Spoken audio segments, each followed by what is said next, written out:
Tantor Audio, a division of Recorded Books, presents The Lost Queen, The Life and Tragedy of the Prince Regent's Daughter, by Anne M. Stott, narrated by Anne Flosnik. A young woman, if she falls into bad hands, may be teased and kept at a distance from those she wants to be with. Jane Austen, Emma, 1815. Of sackcloth was thy wedding garment made, thy bridal's fruit is ashes. In the dust the fair-haired daughter of the Isles is laid, the love of millions. Byron, Childe Harold's Pilgrimage, Canto 4, 1818. What a dreadfully sad life my poor cousin's and aunt's was, and only 18 or 19 months of real happiness. Queen Victoria, 1873.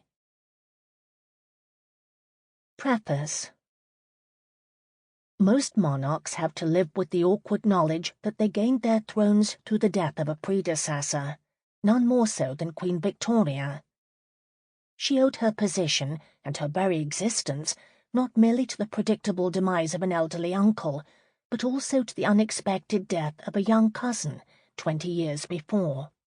Without this shocking event, Victoria's parents would probably still have married, but the timing would have been very different, and any resulting child would not have been Victoria. There would have been no throne for this child to inherit, as the cousin, the daughter of the Prince Regent, was the heiress presumptive to the throne. If she had not died in childbirth, 5 hours after producing a stillborn son, Princess Charlotte would have eventually become queen. The dead princess is a ghostly presence in the history of the British monarchy, leaving few visible reminders. There is the melodramatic sculpture tucked away in a side chapel in St. George's Chapel, Windsor, ignored by most visitors, their attention caught instead by the imposing garter banners and the fan-vaulted ceiling. There is the striking portrait in the large anteroom of the Royal Palace in Brussels, brought over from England by her grieving widower when he became King of the Belgians. Otherwise, the princess, whose death at the age of 21 jolted a shocked nation into extravagant mourning, has become nothing more than a wistful half-memory. Yet there is much in her story to attract interest. She was the child of a broken marriage, conceived in an act of hatred and disgust, and forced to negotiate a perilous path through the vicious quarrels of her parents. She was an endearing, if sometimes difficult, child, who grew into the classic rebellious and disgruntled adolescent, perhaps the first teenager, as opposed to girl in her teens, in our history. She committed some spectacular acts of rebellion, writing clandestine love letters, breaking off an engagement that had been arranged as a matter of state, running away from home, actions of a troubled young woman who had never known true stability.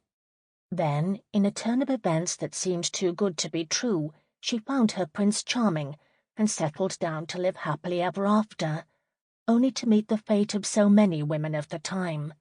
The most experienced obstetrician of the day was unable to save her.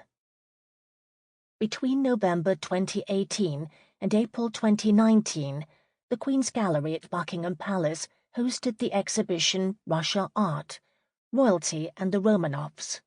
Little knots of visitors gathered round one exhibit in particular, Princess Charlotte's blue and gold Russian dress, the colours still fresh after 200 years. She wore it while awaiting the birth of her child, and the skirt has a drawstring at the top, to be let out as her pregnancy advanced. It stands as a poignant memorial to a young life that was so cruelly cut short. The beloved people's princess, the Queen who never was. Chapter 1. The Parents, 1783 to 1796. This was a royal wedding, so the guests had to be there in good time.